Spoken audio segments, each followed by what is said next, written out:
As you saw, the topic for tonight is about Netilat Yadayim. Today we're going to speak specifically about Netilat Yadayim of the morning Netilat Yadayim. We're going in order. We spoke about Arvit, we spoke about Kriyat Shema She'al Hamitah. So let's begin the class. Bezrat Hashem Na'aseh Matzliach. There are a few different categories as to why Netilat Yadayim is required. A few different categories. The first one, which we're not going to speak about today, is about Netilat Yadayim for bread. Netilat Yadayim for bread is a long topic. Just the halachic part of it would take me an hour to give a decent halacha shiur and just Netilat Yadayim over bread, and another hour in the inyanim behind it, the secrets behind it. So therefore, we're not going to speak about Netilat Yadayim for bread today. So that's the first category, holiness on your hands before eating bread. The second reason for Netilat Yadayim is leha'avir Ruach Raah, to take away evil Ruach Raah from your hands. We're going to explain what that is today. And number three is Netilah before prayer, something very important. So today we're going to be focused on Netilat Yadayim of the morning, which falls into two categories. Ruach Raah, so you have to take off the Ruach Raah from your hands from sleeping at night, and washing your hands before Tefillah. The Shulchan Aruch writes that you're not allowed to daven without praying, without Netilah on your hands, washing your hands.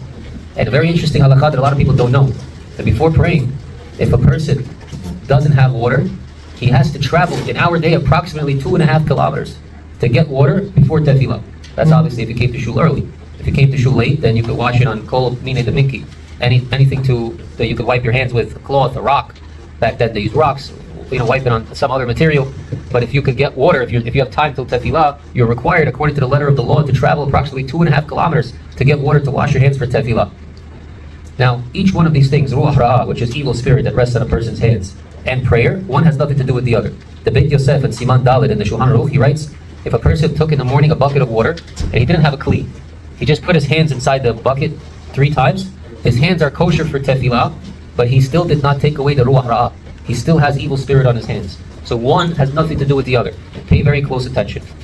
We'll start with Ruach Raah. What does it mean when we say to take off Ruach Raah from your hands? What is Ruach Raah? What is evil spirit?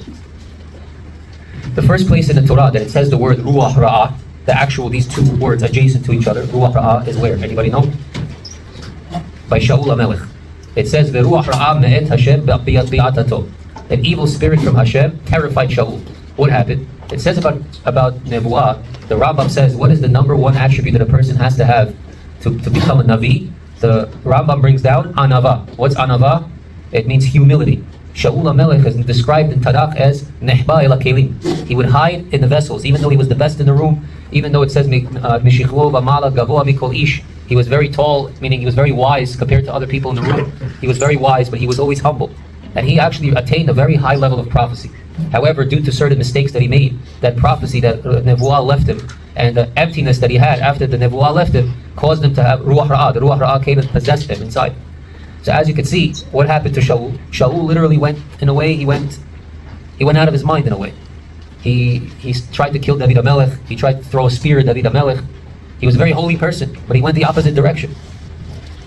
So, as you can see, evil spirit, Ruach Raah, from here the rabbis derive that Ruach Raah causes mental disturbance, it causes paranoia, it causes agitation, and it causes anger that comes from nowhere. The Zohar Kadosh says it causes bilbul, which means confusion, and the Chidah brings down that it brings shicha, forgetfulness. These are all things that a person today is trying to overcome. Today people are very paranoid, people have a lot of anxiety, people have a lot of anger, and you should know we live in a world where they don't care about healing you internally, they care about putting tape on the hole. They want to fix the boat with tape. They don't want to take the boat out of the water, fix it, and then put it back in the water. They want to find a method to fix it while you're floating. So they shove medication, and they shove alternative things that they say is good for you, but really doesn't fix the problem. If it works for the goyim, it doesn't mean it'll work for you. Ki am kadosh ata, becha b'har Hashem. Hashem chose you different than all the goyim. What heals us does not heal the goyim. So if before you go and try all different things, I'm telling you today, take upon yourself Netilat Yadayim in the morning, according to the halakha like we're going to speak about today, and let me know how many things in your life, the mental challenges that you might have, the things that hold you back, the fear, anger, agitation, paranoia, mental disturbance, you can't sleep, things like that, pachad, fear, see how it goes away. It's badukum nusa, it's guaranteed by the rabbis, it's not me, guaranteed by Chazal. Netilat Yadayim is ma'avir Ruach Raah, and Ruach Raah is these things that I just mentioned. Or Chaim, this is the Shulchan Aruch, Siman Dalet, Seif Bet. Ta'ama netila, the reason why we wash our hands in the morning right next to our bed, mishum ruach ra'ah, is only because of ruach ra'ah. It's because of the evil spirit. Ruach ra'ah, in the Mishnah Raah, same siman, seif, it says over there in seif chet, ruach ra'ah mezik lamoah. You know what mezik lamoah means? It causes the brain, it causes problems to the brain, meaning moods. We're talking about moods. We lived in a time where, if you saw your grandfather, somebody did something wrong, he would laugh it off. Today you do something wrong to someone, you joke with someone a little too hard, that's it, he's your enemy for life. That's the problem, isn't here. You see, I'll tell you something that I read in the name of Chaim of Nivolozhin. He says something amazing. He says before Mashiach will come, people will start living very long. And eventually when Mashiach comes, people will start living almost like the times of Noah. But he says, but over here in our time right now, where we're living long, years ago if you lived past 50, it was like a nace, it was a ness. Today you're living 80, 90, but he says you'll see that the seichel will come down. The innovation will go down. All I want to tell you is, who do you think will be creative today if tomorrow, somehow they unplug all electricity in the United States of America? There's no electricity. Whatever happens. No more computers, no more cell towers, no more nothing. Nobody knows how to do nothing today. They have no creativity. They have no even just want to heat your house. Like a man has to heat his house for his wife and kids. They're not going to be able to think of ways. They're not going to be able to. You have to live in the wilderness for a day or two. Today we're going to be completely out of it. What do you mean? I can't Google how to make a tent? What am I going to do? So the Ruach Ra'ah is number one job is to take away your creativity, to take away the things that are preventing fear, rationalization. So the Ruach Ra'ah causes physical and psychological harm. Now, I didn't even bring esoteric sources yet. I didn't even bring Zohar yet. This is all stam halacha. This is all brought from the Gemara. Listen to this. Emphasizing problems of kids and adults in our generation. Another thing that this is going to help is a lot of people are not makpid on Netilat Yadayim for children. Those of you that have children, little brothers in the house, whatever it is, little sisters. Start telling them to do Netilat Yadayim in the morning before touching anything, before touching food. Yes, it's true that kids, they're not obligated till 13, but Ruach Ra'ah doesn't spare anybody. There is a source that says that Ruach Ra'ah does not go on kids, but some hold that those are kids like babies. Babies, Ruach Ra'ah is nothing there, the baby's all good. But once a baby turns 5, 6, 7 years old, he should already be makpid in Netilat Yadayim. And you'll see that they'll become more intelligent, they'll be more attentive when they learn. The Torah is not ancient wisdom, it's the way of life's precaution to protect you mentally. Okay, so now let's start the Gemara, Masechet Pesachim, page 112. Listen to this. Someone who lets blood. What's let blood? They used to do something, either they would hang the person upside down, or from the shoulders, they would take blood out of the person's body. They believed it was healthy. A person got sick a lot, they would let their blood out. And there it says, if a person let their blood out, and he didn't do Netilat Yadayim, it was an ancient health practice. What does that mean? That you don't wash your hands after getting a blood test, after letting your blood out? It's another way for Ruach Ra'ah to attach itself to you unless you do Netilat Yadayim right away. And the Gemara over there says, if you did not do Netilat Yadayim after letting your blood, this person will be afraid for 7 days. For no reason. They're just going to be afraid for 7 days. Fear. See, the Gemara says this is not Zohar. Next, someone who gets a haircut, or someone who gives a haircut, and he does not wash his hands, he will have fear for 3 days. No reason. Doesn't know why. Just random anxiety. Same thing, you give a haircut, you get a haircut, you have to do Netilat Yadayim right away. No, if you know, that's okay. It's like, for example, by a shochet. He could say one bracha and he could shech a bunch of chickens, no problem, right? Same thing over here. You do 20 haircuts, then at the end you wash your hands. Now, one who cuts his nails, Gemara says, you cut your nails. This is what you just mentioned. And he does not wash his hands, he will be afraid for 1 day, and he will not know what's frightening him. So these are, what's the connection between not doing Netilah and having fear? The answer is you're allowing Ruach Ra'ah. Now there's different degrees of Ruach Ra'ah. Some versions of Ruach Ra'ah are a lot higher. Let's take a look at the Shulchan Aruch, Orach Chaim, Siman Dalet, Seif Yud Tet. Listen to this very closely. He brings this Gemara to halacha. I'm going to read it in English. One who lets blood from his shoulders and did not wash his hands will be afraid for 7 days. This is halacha, deen, law. One who takes a haircut or shaves, he adds in their shaves, which is not in the Gemara, and he does not wash his hands will be afraid for 3 days. And one who cuts his nails and does not wash his hands, Netilat Yadayim, will be afraid for 1 day. And in any of these 3 situations, he will not know what he is afraid of. Now, what is this Ruach Ra'ah? Why is it making me afraid? You're telling me I get a haircut, and now I feel paranoid for 7 days. Why? Where does it come from? In Masechet Shabbat, page Kuf Het and Kuf Tet, Rashi says, you know what Ruach Ra'ah is? Ruach Ra'ah is a shed. What is a shed? It's a demon. Oh, we don't have demons today. Listen to this. There was a Gemara of Mona. He says over there in the Gemara regarding healing on Shabbat. He said, a hand that touches an eye before Netilat Yadayim should be severed. A hand that touches his nose before Netilat Yadayim should be severed. A hand that touches a mouth before Netilat Yadayim should be severed. A hand that touches the ears before Netilat Yadayim should be severed. A hand that touches a wound before Netilat Yadayim should be severed. And other things, I don't want to say, it's inappropriate. Meaning that in the morning when you wake up, you shouldn't touch your eyes, all these things. Why? Rashi says over there, why Ruach? What is Ruach Raah? Rashi right there says Ruach Raah is a shed. What is this demon? Who is it? What is it? Rabbi Natan says in the Gemara, this demon is called Bat Chorin. Bat Chorin. You know, on Pesach we say Bnei Chorin. It's not related. It's not related. Bnei Chorin means free. We're free people. Here the Gemara brings up a right that says Bat Chorin is an evil spirit that rests on one's hands before they are washed in the morning, and she doesn't leave. It's Bat Chorin. Bat is female. She doesn't leave until you don't wash your hands alternatively 3 times. You have to wash your hands alternatively 3 times. Now, there's a very holy rabbi. His name is the Ben Ish Chai. Everybody knows the Ben Ish Chai, but the Ben Ish Chai also wrote a sefer. The Ben Ish Chai wrote a sefer, which is a pirush on the Gemara. Anybody know what the name of the sefer is? Very good. Ben Yehoshua. The Ben Yehoshua in this Gemara, Masechet Shabbat, he says, why is she called Bat Chorin, the daughter of the free? He says, I'll tell you, there's 2 reasons why this demon that stays on your hands from waking up in the morning before you do Netilah, there's 2 reasons why her name is Bat Chorin. Number 1 is that she's such a praiseworthy demon in the demon world that no other demons have access to anybody's hands except her. She's like very high.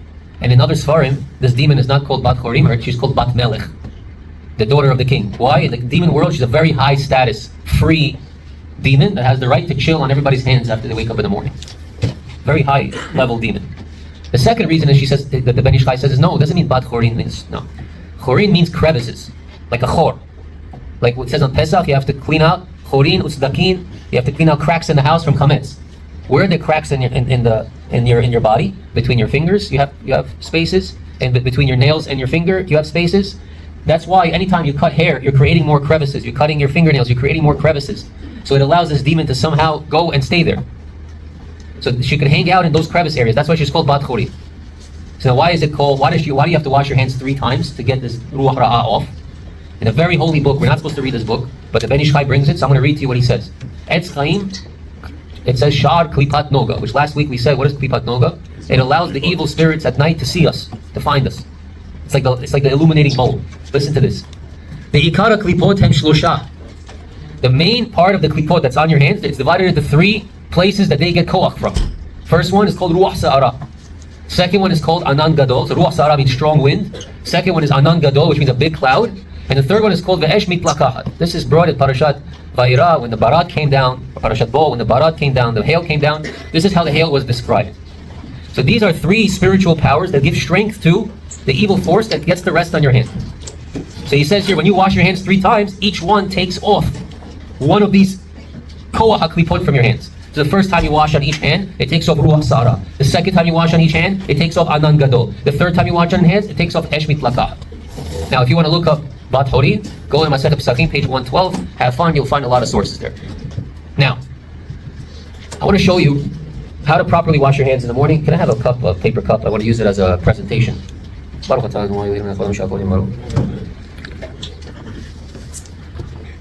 Thank you so much.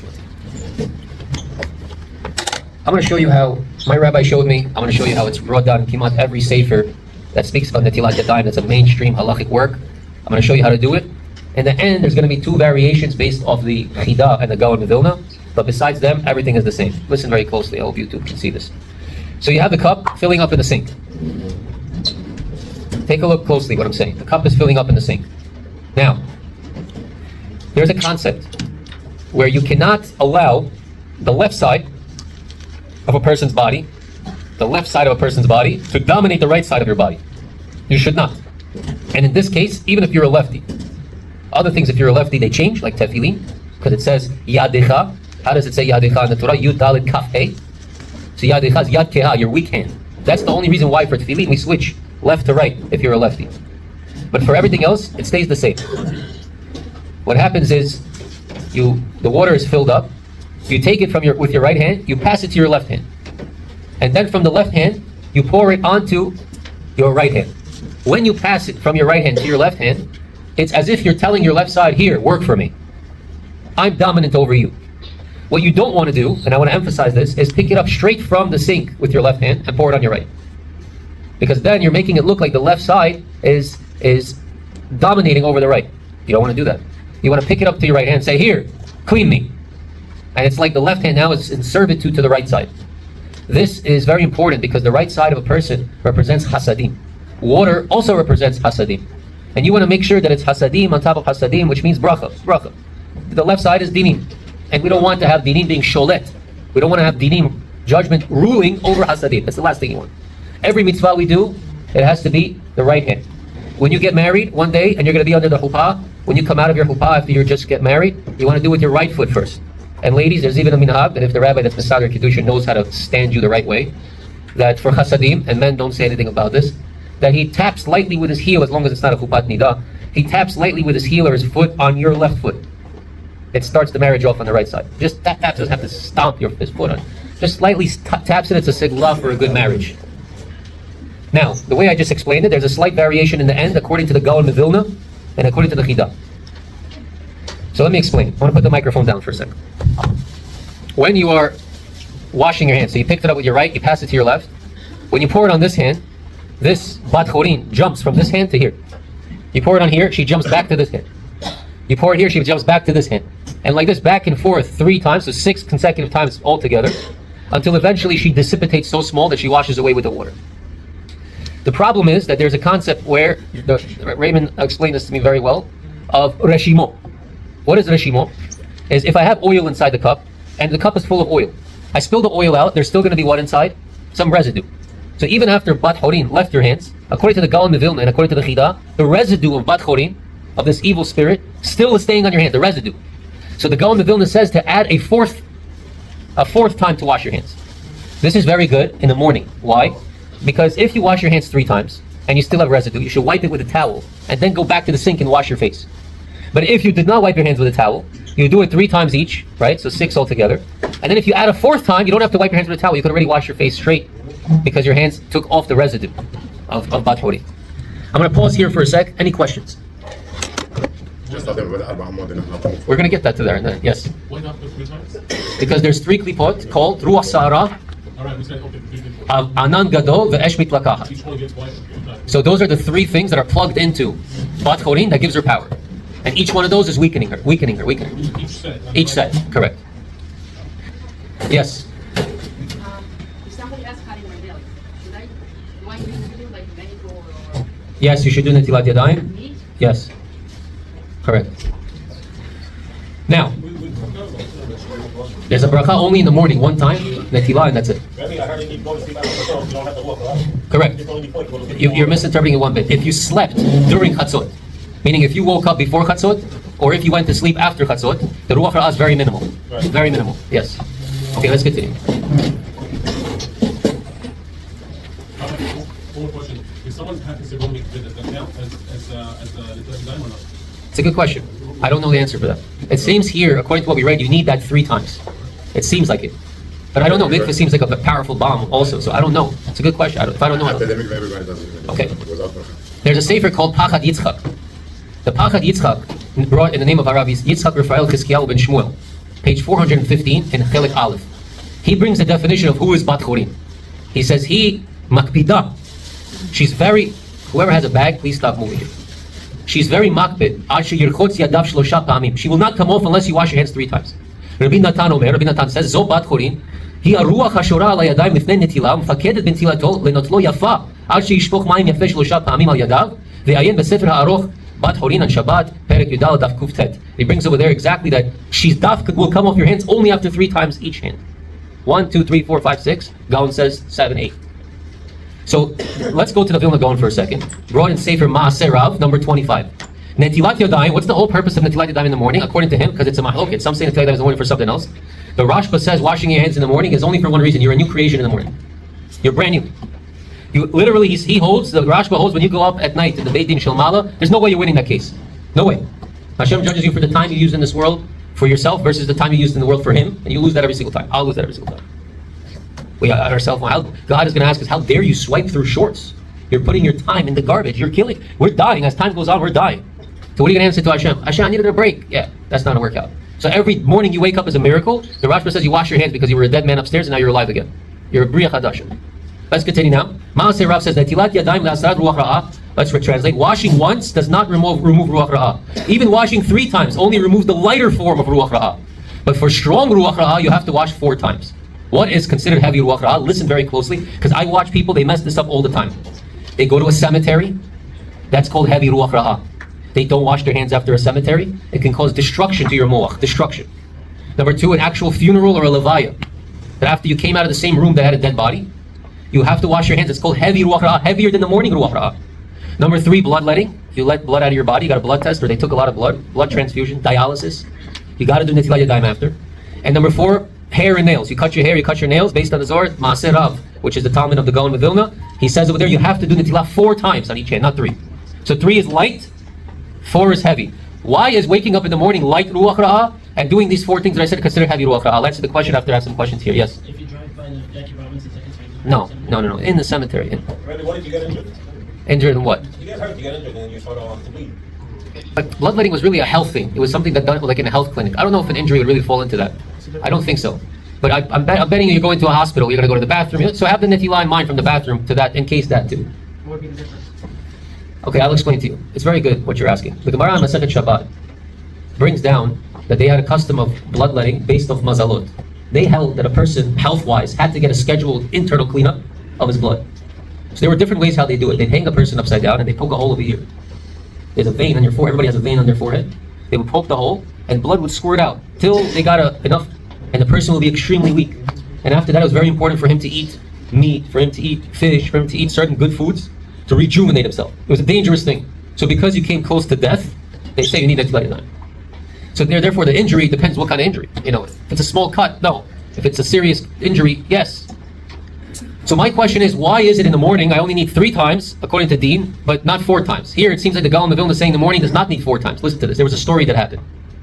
Ata, he says, in our time, Nistalka Ruach Raah zu min ha'olam. The Gaon of Vilna says in our time, in his time, in the 1700s, Ruach Raah left the world. Anybody know why? Achar sheneherag oto komer al shenit gayer. There was a certain priest. He was a very famous priest, Christian priest. And he would get up and preach. You know those preachers? Jeremiah, chapter 15. What's that famous verse that they say? Jeremiah something? I don't know. You see, I don't know. No, they have a certain verse that they think Yirmiyahu spoke about JC, Yimah Shemo. And what is it? Whatever it is. Yeah, Zechariah. Right? So those guys, right? This guy used to preach. Oh my God, he went to one shiur. He went to one shiur of one of the big rabbis in his time. And he said, my whole religion is baloney. And he converted to Judaism.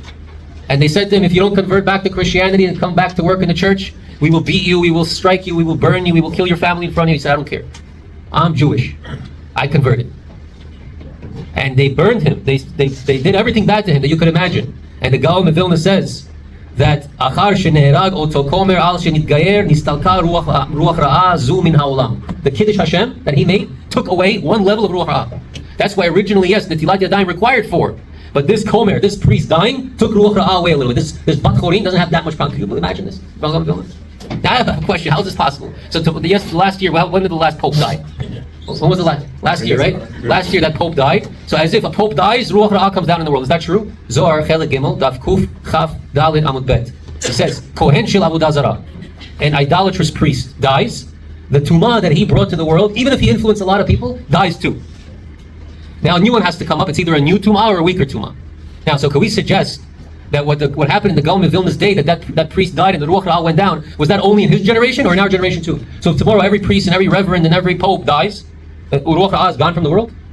Or is it that generation and every generation after him? How does it work? Listen to this. Sefer Hasidim, chapter 1647. He says, a Christian priest that secretly converts, even if he secretly converts, when he dies, Ruach Raah is only removed for a short time. Short time, and that's if he secretly converts. Which that word secretly converts means that if he publicly converts, then it's not a short time, it's a long time, but it's not forever. I would consider, from the time of Vilna Gaon, a lot of things happened in the world. The Revolutionary War happened. The United States was founded since then. A lot of things happened in the world since then. So I think that the Ruach Raah did come back.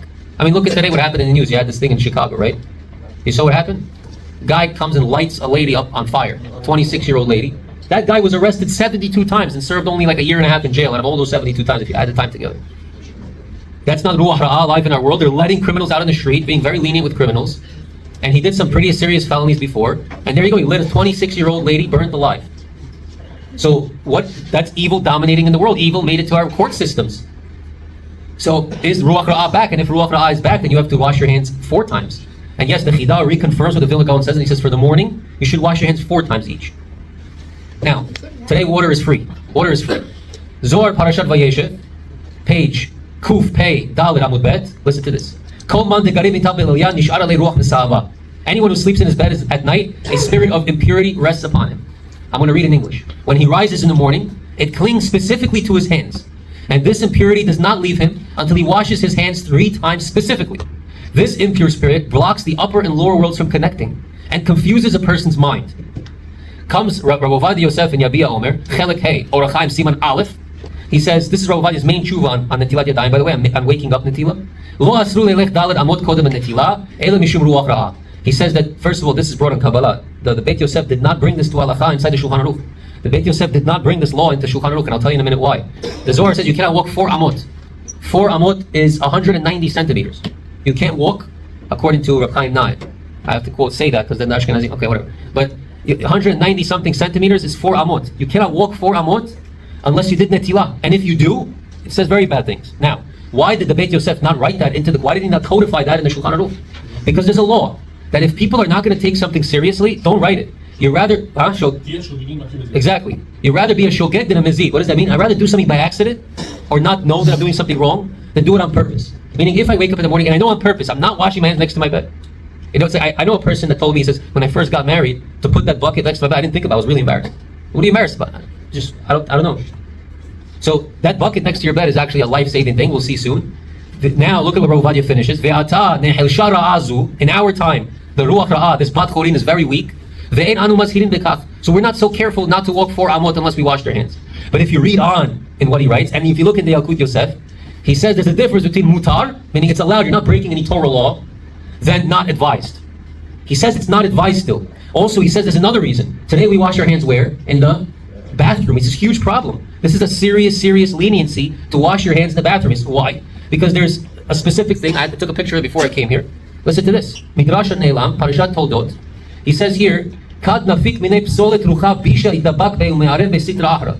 Wherever the place of waste that exits a person is, that place where the waste leaves a person, that's where the Ruach Raah lives. So how can you wash your hands to remove Ruach Raah in a place where Ruach Raah is created? So for that reason, we wash our hands in the bathroom. If you're not careful about walking dalet amot because you want to wash your hands in the bathroom, guess what? You shouldn't be washing your hands in the bathroom anyway. So if you have a bathroom where you have a door to the toilet, and then you have a sink and a shower, fine. Over there, you can wash your hands. But if you don't have that kind of bathroom, then you should really consider getting a bucket next to your bed and washing your hands there. And that way, the second you get up, Ruach Raah is out into the bucket. You can go in the bathroom, you wash your face freely. Ruach Raah is not going in your eyes. Ruach Raah is not going in your mouth. Ruach Raah is not going in your nose. These are the 7 gates. You have to put protection on all your gates. But if you're touching it with Ruach Raah, don't come to rabbis to get blessings. Rabbi, I don't know what's going on in my life. Nothing's working out. I don't know why. I give tzedakah. I do everything. Do you do Netilat Yadayim in the bathroom? Yeah. Well, you're doing Ruach Raah and Ruach Raah. And what do we say Ruach Raah is? Bilbul, paranoia, forgetfulness, no creativity, confusion, all those things that make a person stop. Now, there's a halachic debate. Listen to this halachic debate. This is a halachic debate between the Bach and other poskim. Is the Ruach Raah coming on our hands because it's night? Or is the Ruach Raah coming on our hands because we sleep? If it's because we sleep, then maybe when I sleep during the day also. Or if it's because of the night, then maybe it's, even if I don't sleep, I have to do Netilat Yadayim. So what is it? Listen to this. This is the Chaye Adam. And Rabbi Ovadia quotes the Chaye Adam. In Halakha Dalet, Davara gorem she'isher ruach hatum'ah ala yadayim, the thing that causes evil spirit to rest on your hands, Misap kalan. It's a question for us.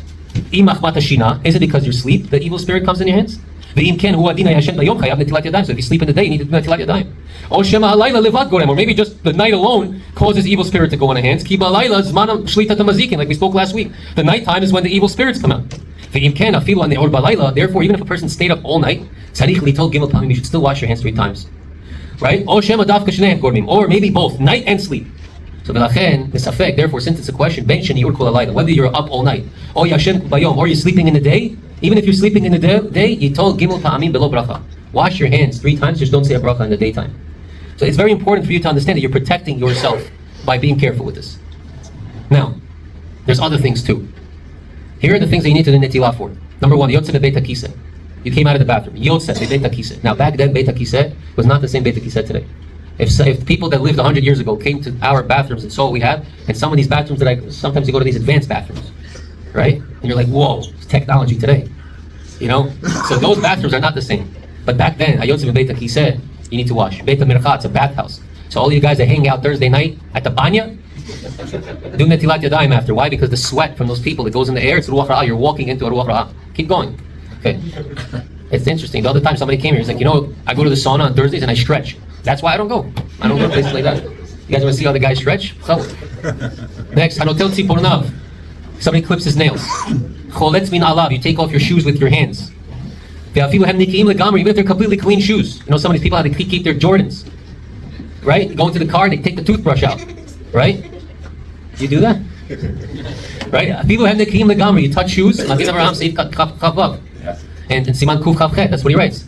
Hanogea beraglav. If you touch your feet, even without shoes. Next, Hofef Rosho. You scratch your head.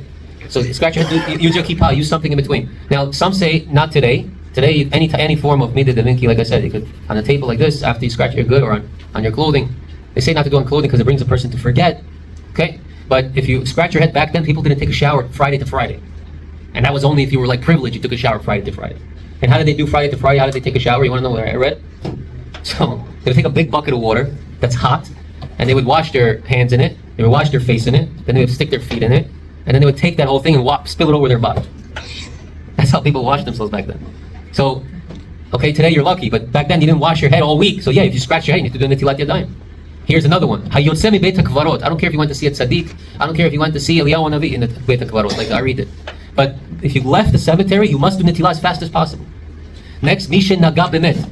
You're a nurse. You're a doctor. You're a Hatzalah guy. You touch the dead body immediately, as fast as you can. Netilat Yadayim. You tried to revive somebody's CPR at Chas v'Shalom and he passed. Wash your hands because that's strong Ruach Raah at that time. Now, even if you walked after the body, you followed the coffin, you have to do netilah. What if a person did CPR happens to be that the person died at the same time? Does washing your hands still apply? Meaning, is washing your hands enough? Did you touch the body when it's dead? Not with your hands. I'm saying, did CPR? Did knock him out? I think that's even worse.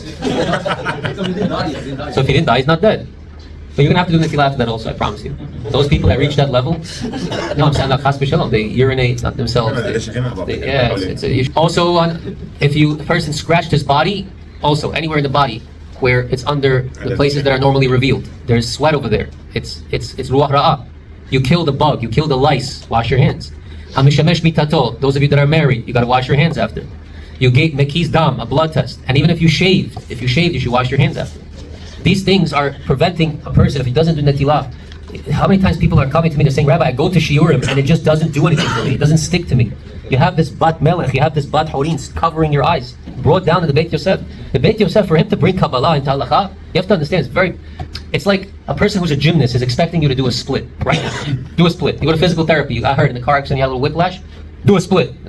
You're not going to be able to do that. The Beit Yosef, for him to bring Kabbalah, for him to bring something like this mystical into halacha, you have to think, why is it that important? And I'm telling you, the reason why is because the way you start your day, the way you do arvid, kriyat shema she'al mitah, you set up your natla, then you go to sleep, you wake up, modeh ani, and you wash your hands on the spot, you're untouchable. As a matter of fact, Rabbi Yochanan ben Zakkai in the Gemara says, how do you accept the Shekhinah? Netilat Yadayim, talit, tefillin? That's how you accept the Shekhinah. So there's a machloka between the Rosh and other poskim. Why we have to do the Netilat Yadayim in the morning? Is it because of Ruach Raah, or is it because you're going to daven for Shahari? So as I said, the psak halakha from the Beit Yosef is, they're two different things. If in the morning I dip my hands inside, a bucket of water, it's kosher for davening, but you still didn't take off the Ruach Raah. I wanted to say one story from the Baal Shem Tov, and then you could say what you want to say. Listen to the story of the Baal Shem Tov. The Baal Shem Tov lived, in the 1730s? Something like that? The Baal Shem Tov was a very holy rabbi, whatever it was. One time, he was walking from city to city, and he got lost for 3 days. Imagine that time, you get lost for 3 days in the dark. You kept no one to call. No horse, no nothing. 3 days he's walking around, and night it's dark, day you can't find anybody, no civilization. Finally, the third day, in the morning, he's walking and he sees a frog. He sees a frog, and the frog is sitting there next to him. It's not moving. So the Baal Shem Tov sits down, and he dozes off, and he sees this frog talk to him. He says, Baal Shem Tov, yes, save me. He says, who are you? He says, I'm a neshamah. He says, you're a neshamah? You came back as a frog? He says, yeah. He says, why'd you come back as a frog? I don't understand. What happened? He says, not only did I come back as a frog, I'm a very long living frog. I've been alive for over 500 years. He says, what? How's this possible? The Arizal lived in your time. The Arizal couldn't fix your neshamah? He says, no, the Arizal couldn't fix my neshamah. He says, not only was I alive for 500 years, but I was punished to be in such a faraway swamp somewhere that the Arizal's koach did not reach that area. So Hashem allowed me now to come in your path. And the fact that you got lost for 3 days, it's not for no reason. Those of you that don't believe stories of the Baal Shem Tov, you know what the Baba Sali said? One time somebody made fun and said, the Baal Shem Tov stories are baloney. He moved cities. Said, everybody pack your stuff, let's go. This rabbi's a kofar. How do you talk about the Baal Shem Tov? Listen to what happened. He says that in Shamayim, those people that are mizalzel ben Netilat Yadayim of the morning, not of shaharit, not of pat shaharit, not of bread, of the morning, Netilah from the bed. He says, you don't care about Netilah of your hands, that you're a Tzelem Elokim, you don't care about adding Kedusha on yourself. He says you're going to be reincarnated as an amphibian, somebody that has to live in the water. You didn't care about water? He'll be put, that's what he says. And he says for that reason now, he sat there and he had to be mitaken, this Gilgul, and this frog for days. For days he was davening, until he revealed to him that he was finally metukan. Your job, like I said in the shiur 3 weeks ago, Jewish people and Goyim could add Raah to this world, could add evil to this world. But only Jewish people could add Kedusha to this world. So therefore, we are required. The whole world depends and wants us to wash our hands. If you leave the Ruach Raah on your hands, all of creation is upset at you. You're the only ones that could add holiness to the world. Why are you not doing it? Why are you not washing hands for? So I want to tell you, before we go to any medicine and alternative treatments and these affirmations that people are doing and vibration therapy and all these things, let's start with what our neshamah has impact on our body, and that's to take away the evil spirit from our hands. Sometimes complaints that it's too tight in here. So we do have another place that we're working on to get a bigger place just for the Tuesday night shiur, right here, right around this neighborhood. Those that are interested in hearing more about it, it's going to cost a little bit, not a lot, but we're welcoming anybody that wants to help out with that. And also we want to give out, do we have the tickets to give out? We're going to be raffling off a few things. While giving out the tickets, anybody has any questions on Netilat Yadayim, now is your time to ask. B'chawud. Now, when you talk your certain part of the body, as you mentioned before, when you send it to Netilat Yadayim, you have to make a bracha or without bracha? No bracha. No bracha. Yes. I want to folks stay on that for a second. When should you say a bracha? Listen to this. I want to go over this. Thank you for reminding me. You wake up in the morning and you really have to go to the bathroom. You're not allowed to say a bracha. You wash your hands, one time each hand. Without a bracha, you go to the bathroom, you spill it out, you finish your things in the bathroom, you dress up, then you go to the sink, you wash your hands again, you could say Netilat Yadayim and Ol Birkot HaShachar. You have another way. Never say a bracha on Netilat Yadayim at home in the morning. You could do like the Rosh did, if you want. You have permission to do this. The Rosh used to say bracha al Netilat Yadayim in shul, by the kior. And they used to, Ashkenazim till today say in Korbanot, Ve'asita kior nechoshet, ve'kano nechoshet derofsa.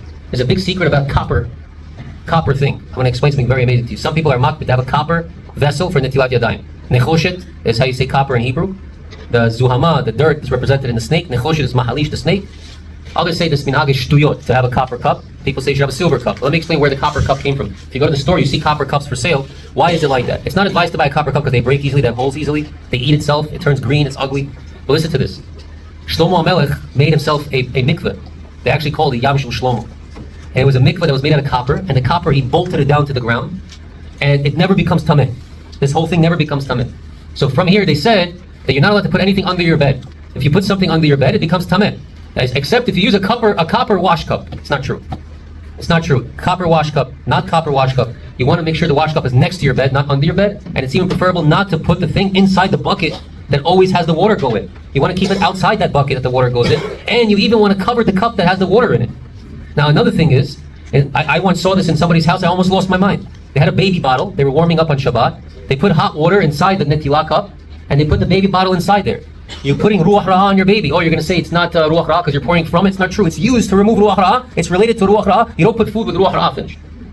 Also, you want to be careful if you go to restaurants, if you go to places like that. Why is it important to eat in Orthodox-owned restaurants? Forget about Good Hashgacha. That the owner of the restaurant should be a frum guy.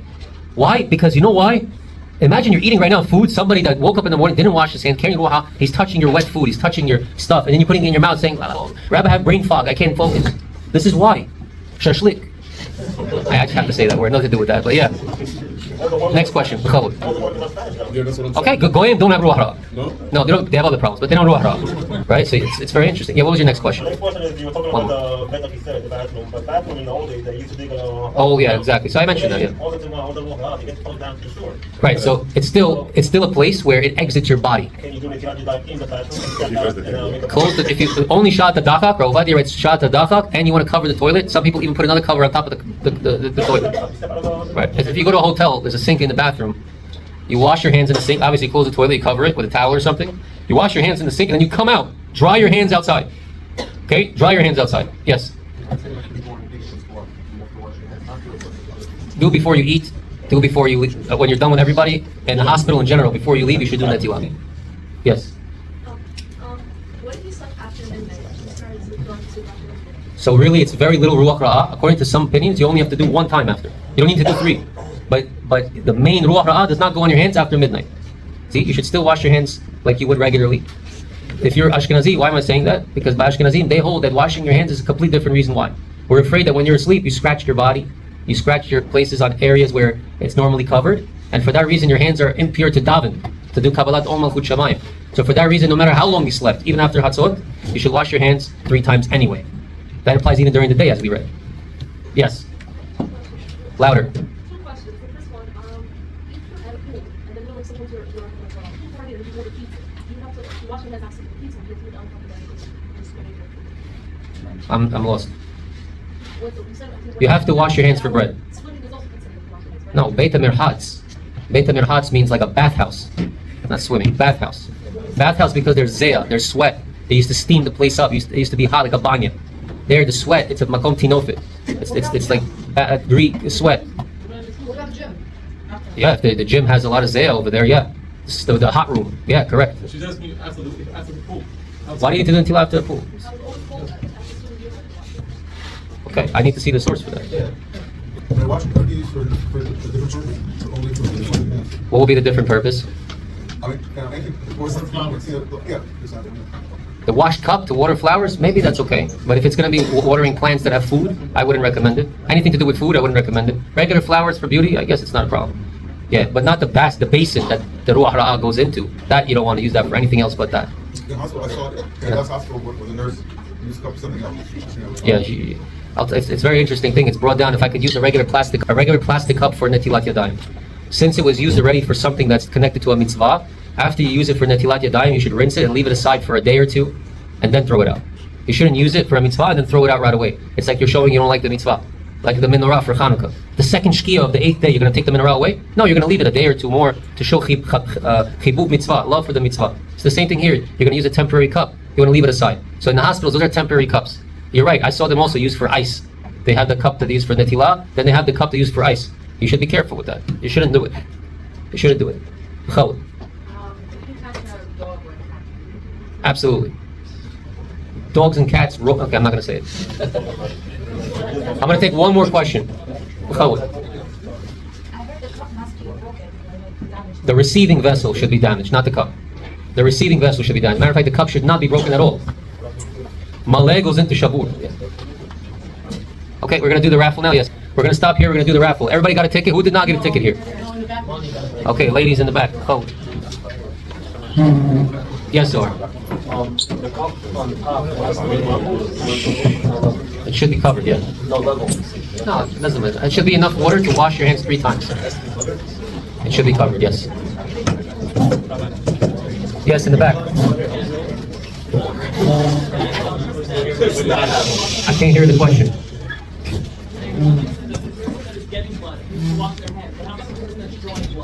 At the end of the day, do 1 netilah without a bracha and you're good. That's makes sense. Everybody got a ticket? Who did not get a ticket? Raise your hand. Okay, let's draw it. Today we're going to be doing 2 raffles. We're going to have 2 drawings today. I have 1 ticket for 2 drawings. 1 ticket for 2 drawings, correct. I should get 2. First number, 131145. Who is that? Wow. Okay, we'll pass that up.